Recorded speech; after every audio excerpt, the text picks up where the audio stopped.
रत्न तथा माजी खासदार गंगाधरपंत कुचन यांचे 91व्या वर्षी दुःखद निधन झालं। सोलापूरचे माजी खासदार विणकर रत्न गंगाधरपंत सिद्धरामप्पा कुचन यांचं मंगळवारी 12 मे रोजी पहाटे 5 वाजता अश्विनी रुग्णालयात हृदयविकाराच्या झटक्यानं निधन झालं। गंगाधरपंत कुचन यांचं पार्थिव अंत्यदर्शनासाठी पद्मानगर येथील त्यांच्या निवासस्थानी ठेवण्यात आलं। मंगळवारी सायंकाळी 5 वाजता अश्विनी सहकारी रुग्णालयाला देहदान करण्याचा निर्णय त्यांच्या कुटुंबियांनी घेतला आहे। सोलापूरसह महाराष्ट्रातील सहकार क्षेत्रात उल्लेखनीय कार्य करणाऱ्या गंगाधरपंत कुचन यांनी जवळपास राज्यातील 23 सहकारी सूतगिरण्या उभारणीमध्ये सिंहाचं योगदान दिलं आहे। 1980 आणि 1985 या 2 लोकसभा निवडणुकीत सोलापूर लोकसभा मतदारसंघातून ते काँग्रेस पक्षाच्या वतीनं निवडून आले होते। महाराष्ट्राच्या राजकारणात यशवंतराव चव्हाण, वसंतदादा पाटील यांचे ते तत्कालीन खंदे समर्थक होते। 1990च्या लोकसभा निवडणुकीत काँग्रेस पक्षानं त्यांना उमेदवारी दिली नाही। यानंतर काही काळ ते काँग्रेसमध्ये होते। त्यानंतर मात्र 1991च्या सुरुवातीला त्यांनी भाजपमध्ये प्रवेश केला।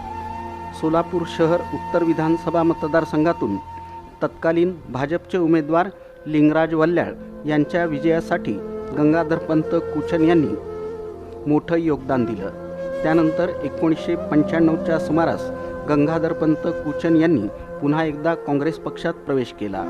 सोलापूर शहर जिल्ह्यातील विविध पक्षातील राजकारणी त्यांचं सहकार आणि अन्य क्षेत्रांमध्ये मार्गदर्शन घेत असत। सोलापुरातील अश्विनी सहकारी रुग्णालय याचबरोबर सोलापूर मार्कंडेय सहकारी रुग्णालय यांच्या उभारणीत त्यांचा सिंहाचा वाटा आहे।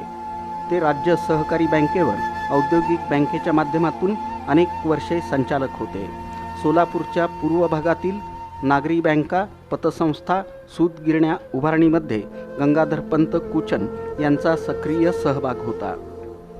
हैदराबाद रोड परिसरातील पहिलं विडी घरकुल उभारणीचं काम याची मुहूर्तमेढ गंगाधरपंत कुचन यांनी रोवली। पूर्व भागातील अनेक शिक्षण संस्था, विशेषतः पद्मशाली शिक्षण संस्था उभारणीमध्ये गंगाधरपंत कुचन यांचा सक्रिय सहभाग होता। गेल्या 15 वर्षांपासून ते सर्व प्रकारच्या सक्रिय राजकारणापासून लांब होते। मात्र घरामध्ये नित्यनियमित वृत्तपत्र वाचन, विविध क्षेत्रातील माहिती घेणं, सहकार क्षेत्रातील संस्थांमध्ये बैठकांना उपस्थित राहून मार्गदर्शन करणं हे काम सुरू होतं। गेल्या काही दिवसांपासून गंगाधरपंत कुचन यांची प्रकृती खालावत गेली।